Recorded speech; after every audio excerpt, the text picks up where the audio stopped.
They were upper-class English schoolboys, groomed to become gentlemen.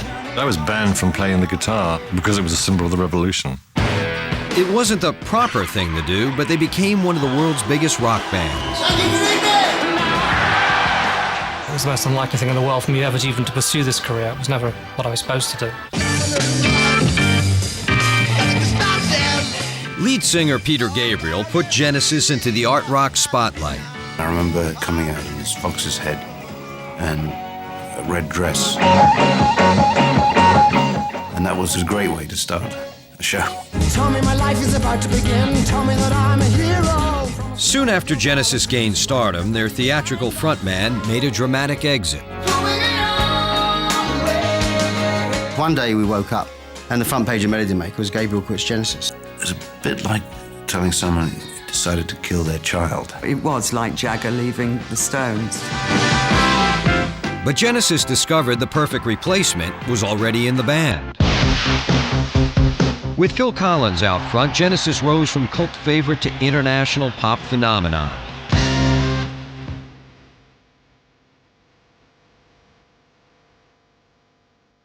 But Phil took heat for the band's new musical direction. Peter Gabriel and Phil Collins, you know, which Genesis do you prefer? The old Genesis fans nightly stick pins in my effigy. Then Phil Collins launched a solo career that upstaged the success of Genesis.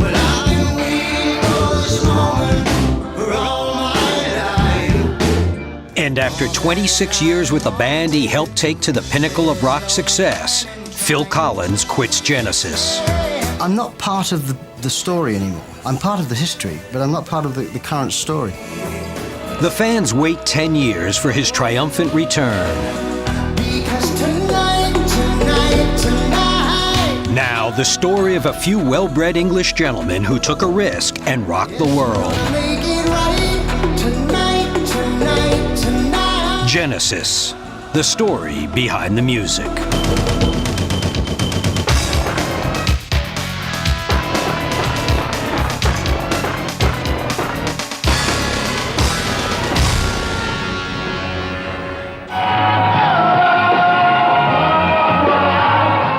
There's a lot of history, and my usual response to how I view my past with Genesis is that it was a healthy part of growing up.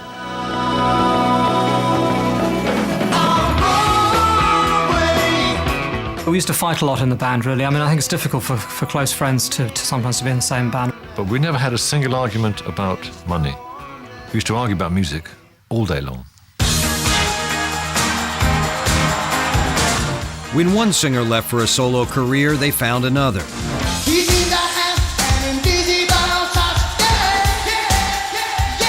And when that singer also became a solo sensation, Genesis still survived. From their art rock early years to their power pop glory days, Genesis had always been able to reinvent itself and move on. But when Collins leaves in 1996, Genesis fans find it hard to accept life without him. The band's history together nearly spans a lifetime. From boyhood to adulthood, the strength of Genesis has been the friendships that formed it. The childhood bond is between Tony and Peter. They're very close and always have been, still are. Leaving all the world to play, they disappear. Shy schoolboys Peter Gabriel and Tony Banks met in 1963 on their first day at one of England's elite boarding schools. The two privileged 13-year-olds attended Charterhouse, founded in 1611, an institution steeped in tradition, discipline, and strict academic standards. It was a pretty horrible place, and at night time you'd hear sounds of boys either crying or masturbating, or a combination of both. And that was a sort of welcome to public school life. Public school was reserved for the upper crust of English society, and Charterhouse ranked among England's most exclusive. It was quite a stuffy public school for its period. You were very out of touch with the real world. But just a quick train ride away in London, a musical revolution was brewing. The Beatles were well established. It was before flower power, but I mean, London was definitely swinging. All you wanted to do was to be part of that youth culture of London, which was just so exciting. By 1965, Anthony Phillips and Mike Rutherford had also entered Charterhouse. The two shared a passion for music and rebelling against the rules of the institution. We definitely did feel incarcerated. Actually, I was banned from playing the guitar most of the time I was there because it was a symbol of the revolution. Quite early on, we got into writing our own songs. And to be honest, I mean, I'd say that Ant was probably Anthony Phillips, the leading driving force at Charterhouse.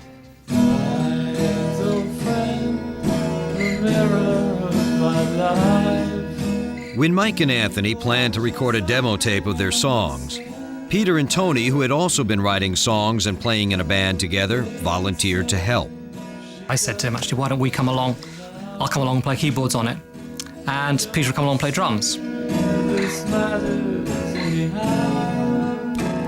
When Ant started singing his song, I thought, well, Peter's got a much better voice than that. Why don't you let Peter sing all the songs, you know? Peter Gabriel stepped out from behind his drum kit to sing lead vocals.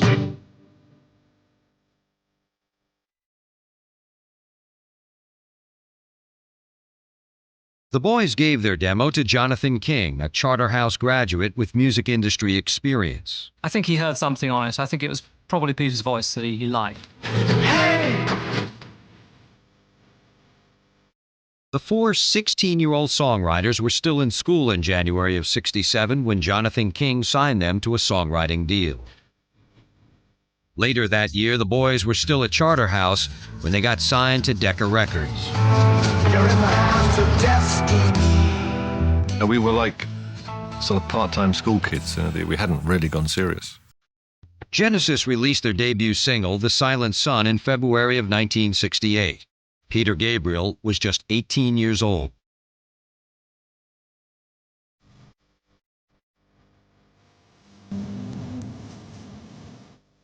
But DJs didn't spin The Silent Sun.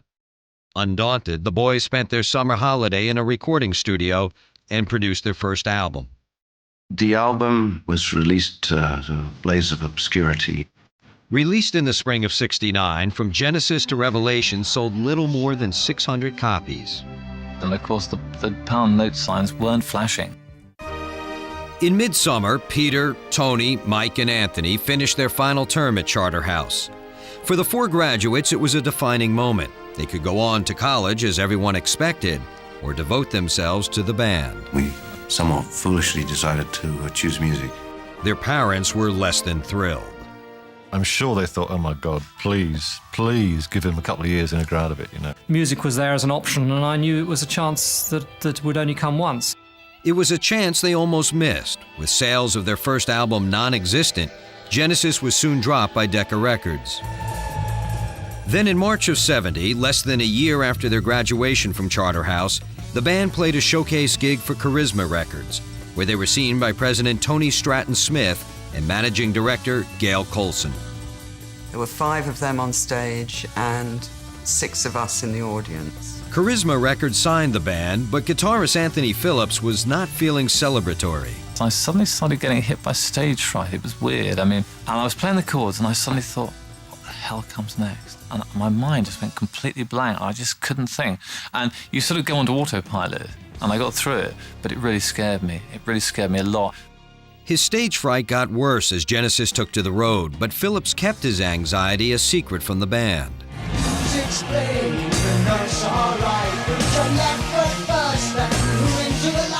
And this went on for months. I never actually did lose it, but in the end I physically cracked. I got bronchial pneumonia. Anthony was bedridden, and after a few weeks off, he found he was out of sync with the rest of the band. It just felt, I don't know, I think I'd sort of lost it really. My heart had gone out of it really. I wasn't going through the big terrors anymore, but I suppose the dream had gone somehow in a way. After 4 years playing with the group he once led, Anthony Phillips quit. His former schoolmates and band members were devastated. It was, like the Musketeers, and I thought we couldn't lose one person. And he was very important to the band in the early stages. I'd say he was almost the key member. And honestly, when he left, I thought we wouldn't carry on. For the first time, Genesis would have to survive the loss of a leading member of the band. It would not be the last time. Peter Gabriel, Mike Rutherford, and Tony Banks began the search for a guitarist to replace Ant Phillips and a new drummer. Their one ad in London's Melody Maker magazine caught the eye of a 19-year-old drummer named Phil Collins. I was looking through the adverts and I saw Tony Stratton Smith requires drummer sensitive to acoustic music and 12-string guitar player. Collins had gone to drama school and worked as a child actor. He had been drumming for years in various London bands when he saw the ad. That day, Collins scheduled an audition at the home of Peter Gabriel's parents. Pulled up outside this very, very nice country house and said, oh, this is all right, you know. And Mike Rutherford walks in with carpet slippers and smoking jacket, you know, sort of dressing gown. And I thought, this is what planet have I landed on, you know? Looking for someone. As soon as he walked in and sat down, the members of Genesis knew Phil Collins was their man. It's funny with the drummer, when they sit down on the kit before they even play, you get a sort of vibe off them, and he was fantastic. I thought, this is the guy. There was no doubt in my mind, or Peter's mind, that Phil was the man. A month after Collins joined the band, Genesis released their second album in October of 1970.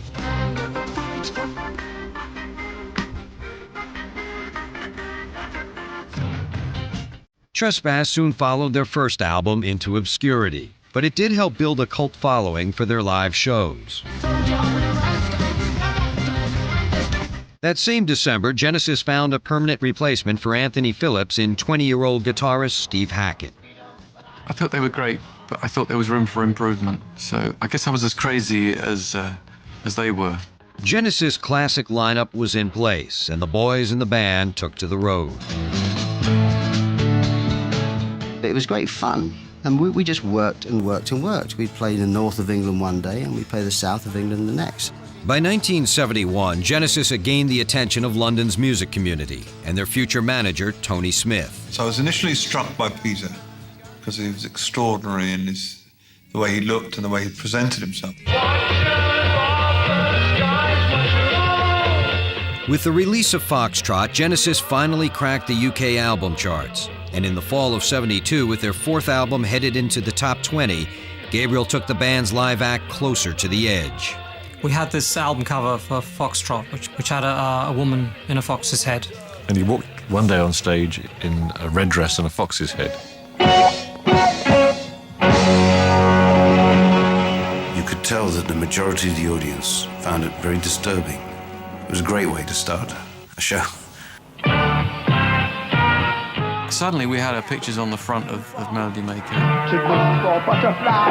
It was far easier to put a picture of him with the flower mask on the front cover of Melody Maker than to put a picture of the five of us who look pretty much like any other rock group. Genesis suddenly found themselves on the British rock A-list. And by the summer of '73, Genesis had completed their first headlining tour of Great Britain and a full tour of America. Hey, babe, your supper's waiting for you. But offstage, the other band members were increasingly bothered by the focus on Peter's theatrics. If you're the front man for a band, you get to be the main spokesman, and that tends to create quite a lot of resentments. By the time the fifth Genesis album, Selling England by the Pound, hit the US charts in the fall of '73, Peter was a star, and tensions were running high within the band. Pete's show tended to get reviewed, and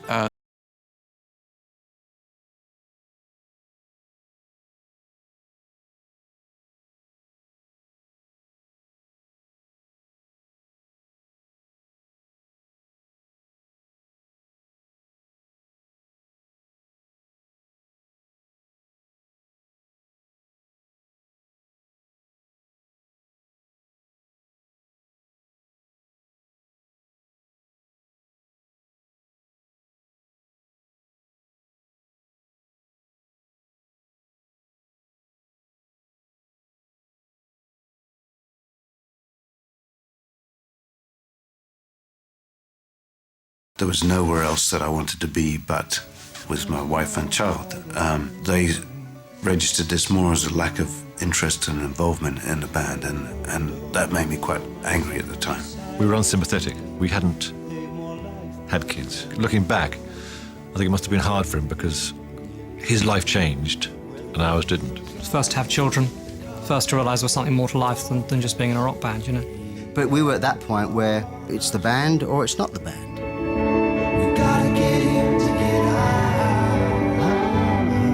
After 9 intense years of playing in a band with his boyhood friends, Peter Gabriel wanted out. It's a bit like telling someone you decided to kill their child. You know, it's not a good feeling. When you decided you wanted to leave, I tried to persuade him not to, definitely, because, for all sorts of reasons, really. One is he was my friend, and two, I also thought I didn't know whether the band could survive without him.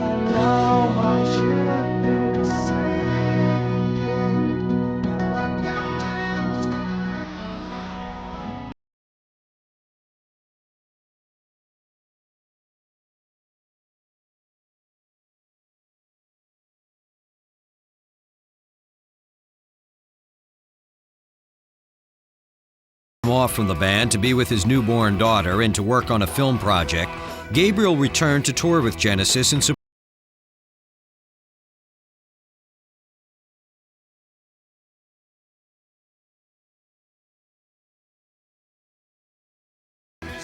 that anything could happen at any time.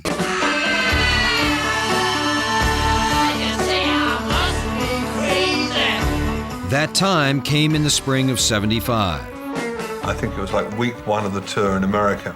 Peter came to my room and said he decided that really he wanted to move on and wanted to leave the band. And so my first question, facing a year of gigs in front of me, was, when did he want to leave? I agreed then to carry on doing the touring cycle for the Lamb. But it was very strange knowing that I was going to leave and still be in the band.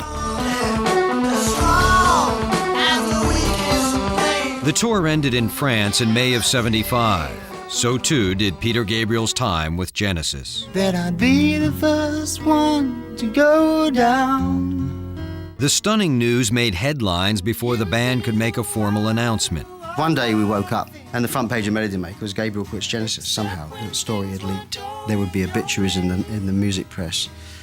And people would sort of say, oh no, that's the end of that. The band's future was not assured by any means. The remaining members of Genesis were faced with a daunting dilemma. We desperately wanted to carry on, but we knew how difficult it would be because he'd become the focus of the band, the front man. We all really thought it was the end of the band. It was like Jagger leaving the Stones. A lot of people thought, that's it, there won't be any more. He was Genesis. The misconception at that time was that Peter wrote everything and the band just played the music and that was it. Determined to keep Genesis alive, Tony Banks, Mike Rutherford, Phil Collins, and Steve Hackett auditioned hundreds of new lead singers. It was my job to teach these guys the tunes. I always did the harmonies, and so it was my job to teach these guys the melodies. During the auditions, the band began to realize that the best new lead singer was already a member of the group. The guys were saying, well, you sound better than the guys who are auditioning. And I was saying, well, that's as may be, but I'm the drummer. I don't want to be the singer, this is where I live. With the tracks for their next album nearly finished, Genesis held a final audition. We had The Last Hopeful down, and it didn't sound that great. And as he left, I said, can I have a go? Can I have a go? I know I could do better than this. So I went down to the studio and I started singing the song. And everybody went, yeah, sounds great. Gone with the towers you had known from a child, along with the dream of a life. Phil sang all the songs for A Trick of the Tail, but neither Collins nor his bandmates assumed he would be the permanent replacement. We finished the record without a singer. I had just done the singing, but I was not the singer. It was very difficult for us to visualize him as anything other than the drummer, and he was also a background kind of guy. He was short. He didn't look like the kind of guy you'd expect to see out the front of a group at all. I got the job because we couldn't find anybody else, They led him away to a cage. Beast that can talk, read right out. When A Trick of the Tail came out in the winter of '76, the enthusiasm of radio stations and record buyers made it triumphantly clear that Genesis would survive without Peter Gabriel. The album soared to number 3 on the UK album charts and nearly made the US top 30. Genesis launched a world tour in the spring with Phil Collins in the center spotlight.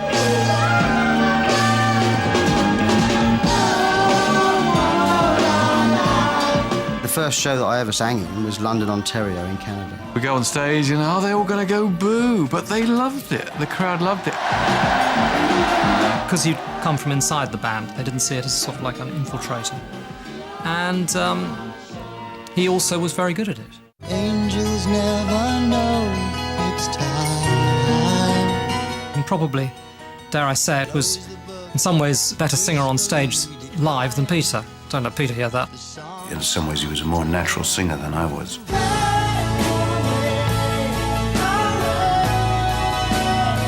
Die-hard Genesis fans were divided by Gabriel's exit from the band.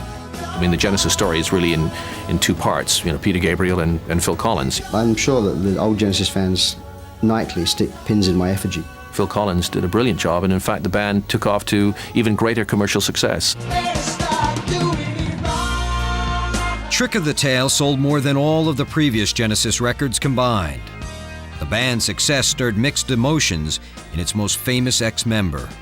On the one hand, you're happy that the people you've known with since childhood did well, but my ego got twinged too, you know. So it went from a point, you know, when I was fronting the band, when everyone assumed that I did everything, to a point after I left the band and they got more successful, you know, when people assumed that I'd done nothing. But by the fall of '77, Peter Gabriel had moved on to what would become an outstanding solo career. Looks could kill, they probably will. In games without frontiers, war without tears. At the same time, Genesis guitarist Steve Hackett was also thinking about leaving the band.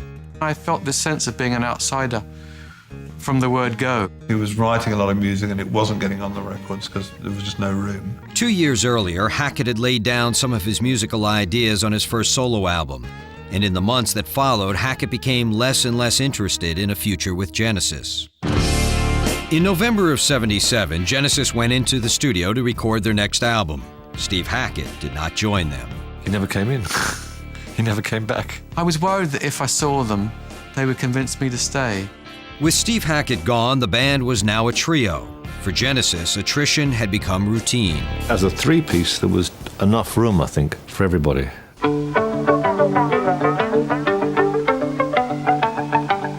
In the spring of '78, Phil Collins, Mike Rutherford, and Tony Banks released the aptly titled And Then There Were Three. And 3 proved to be a magic number. On the strength of the hit single Follow You, Follow Me, the trio's album reached an appropriate number 3 in the UK, and by May it was their first gold album in America. I think what we did with Follow You, Follow Me, of course, being a love song, it kind of doubled our audience because suddenly there were girls in the audience, which there hadn't been before.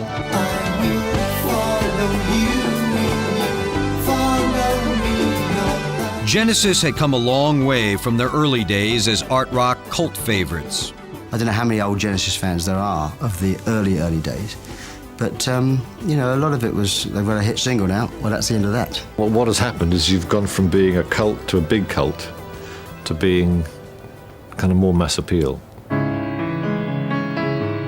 Genesis launched World Tour '78 to support their newfound success. The tour continued for most of the year. Many too many have stood with us now. If we were going to really do this thing properly, we had to go to America and really play everywhere. And that meant time. In fact, that's what caused my first marriage to break up.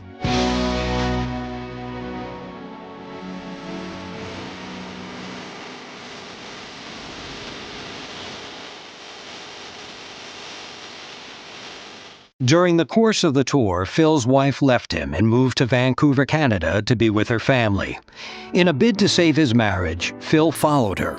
Before leaving, he made things clear to Mike Rutherford and Tony Banks. I said, now I'm going to go and move to Vancouver. So if we can exist as a band with me living there and you living here, that's okay, but otherwise, I'm out. I'm out. And I'm sure if we'd said, well, listen, man, it's the band or your missus, as happens sometimes in real life, he'd have said, well, to hell with you.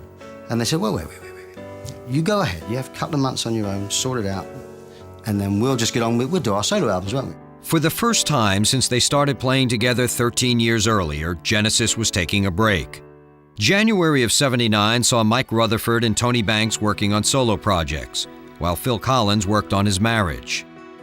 Genesis faced an uncertain future.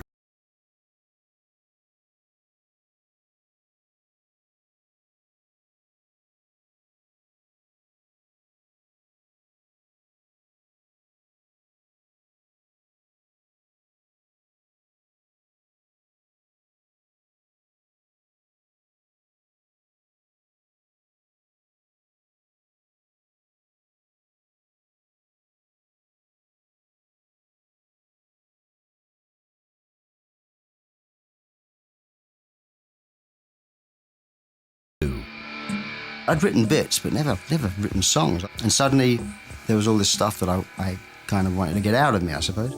I can feel it coming in the air tonight. Oh Lord. I didn't ever intended it to be a record. I just was writing songs and then kind of, in a way, sort of stupid, childish way, just thought, I'm not very good with words, and so I'll just send her these songs, then she'll understand, you know? That was my feeling. That was what those songs were written for. They were messages. They were kind of letters. And I've been waiting for this moment for all my life. When Genesis manager Tony Smith came by to visit, Phil played him home recordings of his new songs. The last time we ever met. We said, these are great, you know, this could be a record. Phil brought his homemade tapes to producer Hugh Padgham. We listened to these songs and I just thought they were amazing. Padgham agreed to help turn Phil's deeply personal tracks into an album. We all knew what was going on and the angst and heartache. Phil also played his songs for Mike Rutherford and Tony Banks. I was sort of surprised. He always had this side to him, which was sort of like his sort of James Taylor side. I think I was probably jealous because he was able to write so much from the heart about his life and what was going on. Mike and Tony picked two of Phil's songs for the upcoming Genesis album. When it was released in March of 1980, Duke went all the way to #1 in the UK.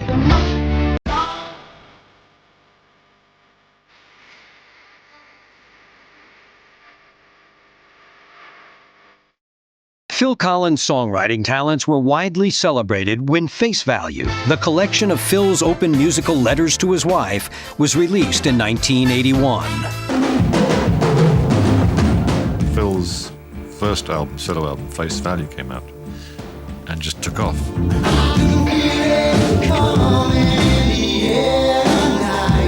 In the Air Tonight came out. And by 2 weeks it was on #2 in the charts, which was a bigger hit than we'd ever had, you know, as a group. So it was sort of a bit strange, really. When In the Air Tonight hit the top 20 in America, Phil became a certified solo star. I know I thought, well, maybe he'd want to carry on just doing that, nothing else, which would have been perfectly understandable. Mike and Tony realised that here was not only a great singer and a great drummer, but a great writer too. For the next 4 years, Phil kept up a successful solo career while collaborating with Mike and Tony on a series of top 10 Genesis albums.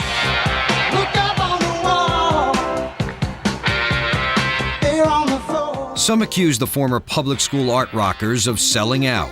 If you get too popular, then yes, you're going to be seen to sell out. But selling out to me implies doing something which you don't believe in, you know, and you're compromising in certain ways. I never did that. The people that had Genesis, the epic, in their mind, this was not what they wanted to hear. In a highly successful musical balancing act, all three members of the band kept Genesis alive while continuing their solo pursuits.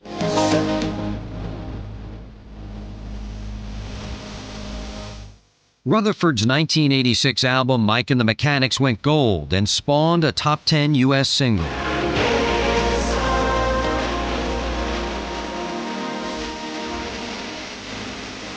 I'm always amazed more bands don't do what we did, which is to do different things and still run the group at the same time. Genesis becomes something that we can't possibly do on our own.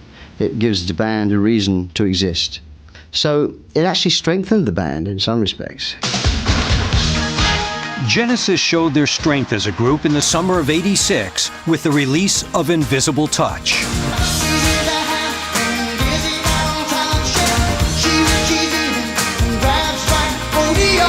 Entering the UK charts at number 1, the album went to number 3 in America and sold over 5 million copies. By that fall, Genesis was playing the biggest stadiums in the world. And I remember them doing 3 sold-out nights in Wembley Stadium. And you're talking 70 or 80,000 people a night. Well, I remember thinking, Jesus, this is big.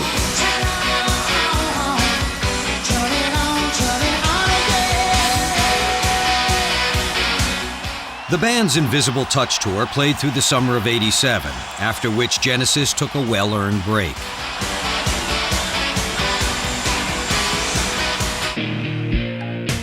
Tony, Mike, and Phil devoted most of the following 4 years to solo projects before making their next Genesis record.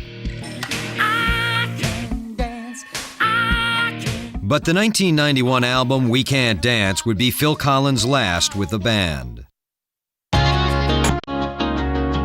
On March 28, 1996, Phil Collins publicly announced his departure from Genesis.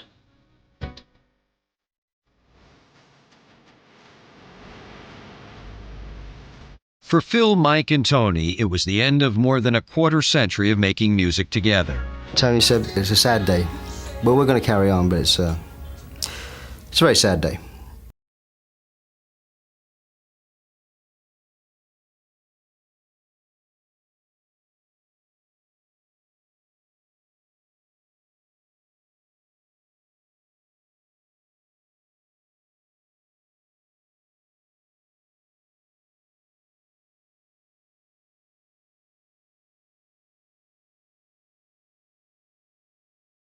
And I think if it had been just down to me, I might well have said, well, let's call it a day. I'm not really sure what made us decide to give it a try. I suppose stubbornness.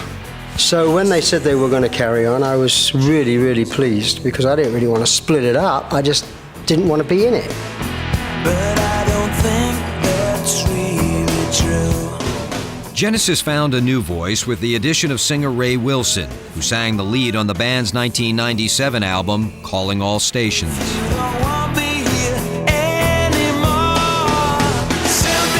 But the public reaction to the new Genesis lineup was extreme. They didn't seem to be ready for a Genesis without Phil Collins. Phil was such a huge name and face. Losing that, it's always going to be hard anyway.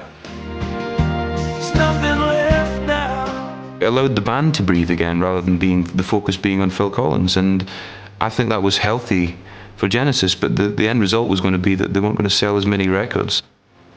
At the point before it came out, everyone said, oh, it's going to come in at number 3 or something. I thought, well, okay, great, fantastic. And then it came in at number sort of 43, so we knew we were in trouble at that point. They announced an American tour, but with hardly any airplay or chart success, found it hard to sell tickets. We were down to play places in America, 20,000 seaters, and we were selling 20 or 30 tickets. The fans were staying home. There wasn't enough support there to really make it worthwhile, so we cancelled it. The lukewarm public reaction forced Mike and Tony into making one of the most difficult decisions of their careers. It was the end of Genesis. We were getting older and just felt perhaps we didn't want to go through all that again, really, in a way, sort of, and all the knocks and everything, that you have to put up with. I haven't got the energy to go and do this again. And Ray Wilson found himself without a band. I know Ray was angry about it at the time, because he felt, maybe rightly, that we hadn't given it enough of a shot. It's a shame for Ray. I always feel bad about that in a sense, because I think it was hard for him. And he thought he could build on it. And, he maybe he was right, maybe he wasn't. We'll never know. Meanwhile, for Phil Collins, life was looking good. He married Orianne Seavey in 1999. Phil Collins! Received a prestigious star on Hollywood Boulevard and started working for Disney. Disney was part of my life, so for me, and especially having kids, when I was asked, it was a dream come true. I wanna know, can you show me? His first project was the animated feature film Tarzan, and one song was to bring him a trio of top awards.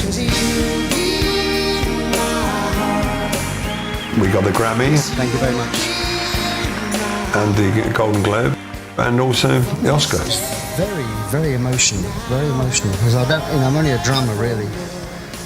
And to get something like this was really, I hoped, but I didn't expect. And then, of course, it then developed into a musical as well. Which was probably the highlight of my musical life, really. Doing that on Broadway, every day, going to work. They'd say, "We need a song, Phil.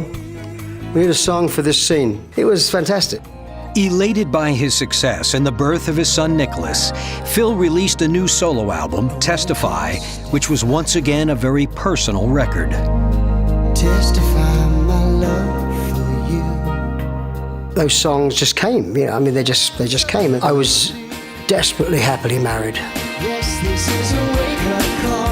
I just felt rejuvenated, you know. The birth of Matthew, his second child with Oriane, made Phil come to a major decision in his life: to stop his seemingly endless days of touring. He had been on the road for 30 years, and with young children, he decided that enough was enough. I want to do the things that I hadn't been able to do with my older kids, and so I decided not to do anymore. So in 2005, to say goodbye, he embarked on what would be his final solo tour. It would be both physically and emotionally exhausting. Ladies and gentlemen, I can't sing anymore. During this tour, Phil's marriage started to break down, and Phil and Oriane announced they were separating. I was going through an awful lot, having just got my kids, my young kids, you know. Then suddenly it started to fall apart. My ex-wife and I still love each other, and I don't know why, but we got divorced. But Phil was determined not to miss out on his kids growing up, so he stayed in Switzerland to be near them. Meanwhile, for Mike and the Mechanics, life was changing too.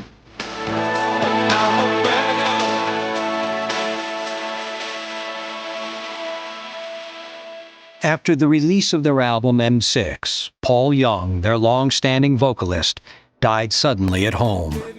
Paul Young was one of life's lovable characters.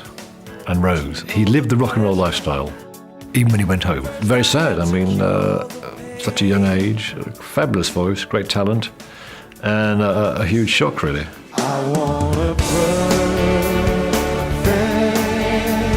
perfect child.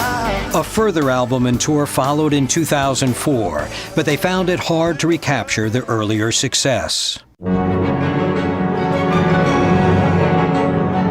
Tony Banks in his solo career was to fulfill a lifetime ambition when he released his orchestral album, 7. I wasn't sure I was ever going to do any more music again. I had no idea. You know, I thought, well, before I give up, you know, I must just give this a go. But Tony found the classical world far from rock and roll. You feel a little bit inadequate in the classical world when you come from the rock world, I think. You're conscious of people thinking you're not a proper musician. So there's a bit of that you've got to get over. But with no live performances, the album remained a critically acclaimed secret.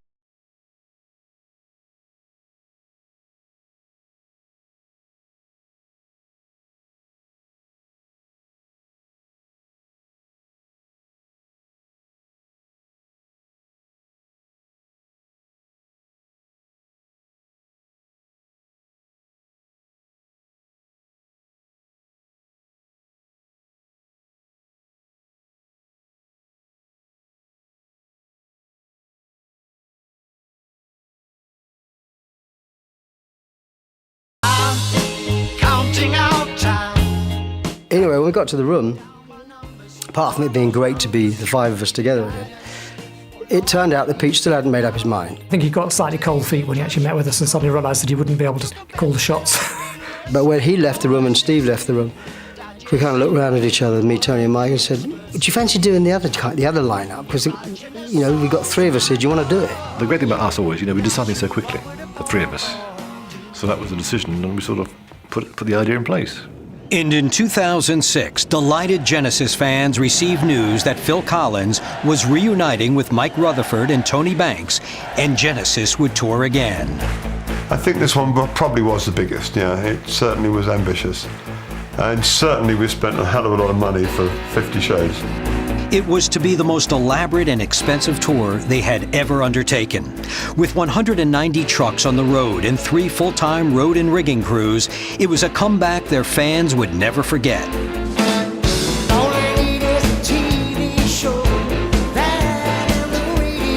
It was easy to get up, easy to get down, providing it didn't rain. But rain it did. Freak storms battered the shows, putting band, crew, and fans at risk. In a situation like this, when we have lightning, first thing is everyone comes out of the rig, no questions asked, and everyone comes down. What happens if it's lightning while we're on stage? We clear the stage, we have to leave. You know, at one point it was just it's all over the place. You know, I thought we're going to be taken off any minute, no problem, you know.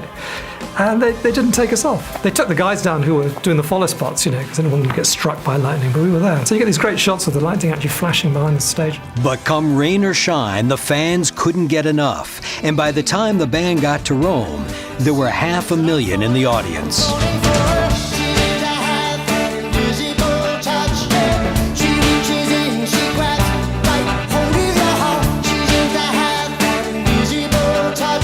It was the best show they've done. And I think they all were playing better than ever. Phil was singing better than ever. It was a great, great show. I mean, I think it was very special. It's a great thing to have in your collection of what you've done with your life. The bond of friendship that held Genesis together for more than 4 decades still endures. And after their sellout reunion tour, the fans remain hopeful that the Genesis story isn't finished yet.